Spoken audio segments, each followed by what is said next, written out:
रात के 10 बज रहे थे।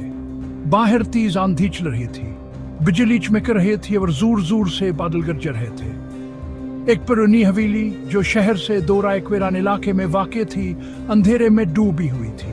इस हवेली में आज रात एक शख्स अकेला था। इसका नाम सलीम था।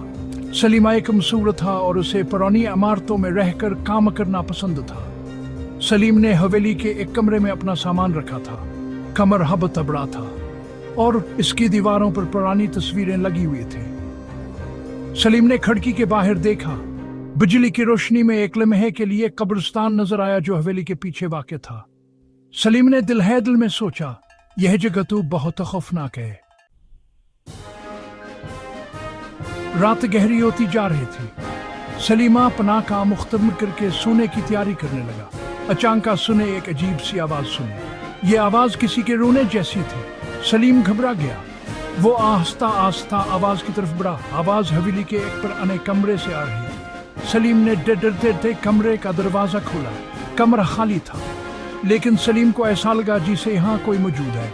वो कमरे में दाखिल हुआ। स्कैनर दीवार पर लग गया। एक तस्वीर पर पड़ी तस्वीर में एक खूबसूरत औरत थी जो उदास नजर आ रही थी। सलीम ने तस्वीर को गौर से देखा। उसे ऐसा लगा जैसे औरत की आंखें इसे देख रही हैं। वो खौफजदा होकर पीछे हटा। इस वक्त सलीम के कानों में फिर वही रोने की आवाज पड़ी। इस बार आवाज बेतकरीब थी। सलीम ने पीछे मुड़कर देखा। एक सफेद साया के सामने खड़ा था। साया धुंधला था, लेकिन सलीम के शक्ल वाज़ह तौर पर देख सकता था। सलीम खौफ से चीखा और भागने लगा। वह हवेली से बाहर निकला और अंधेरे में गुम।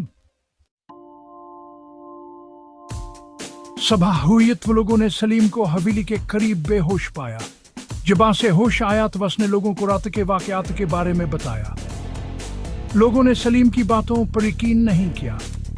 उन्होंने कहा कि हवेली में बहुत सालों से कोई नहीं रहता और यह भूतों का मस्किन है। लेकिन सलीमा अपनी बात पर कायम रहा। उसने कहा कि उसने अपनी आंखों से वह सफेद साया देखा है। बाद में पता चला कि जिस औरत की तस्वीर सलीम ने देखी थी, दरअसल इसी हवेली में रहती थी। उसकी मौत 100 साल पहले एक हादसे में हो गई थी। कहते हैं कि उसकी रूह जब इस हवेली में भटकती है। और वह सफेद साया दरअसल सलीम का अपना एक्स था जो बिजली की रोशनी में दीवार पर पड़ रहा था। खौफ ने सलीम के हवास पर इस कदर कब्जा कर लिया था कि वह अपना ही साया पहचान नहीं पाया।